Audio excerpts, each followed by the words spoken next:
Welcome to Mr. Pronunciation Guide, where we master the art of pronouncing some of the world's most commonly mispronounced words. From tricky terms to curious names, we have you covered. Today let us dive in and learn how to say means I love you. It's a romantic phrase used to express deep affection in Turkish.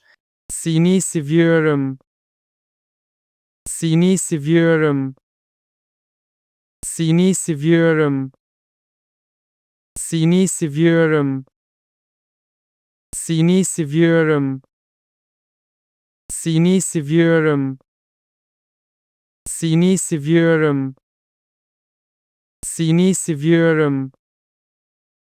Seni seviyorum.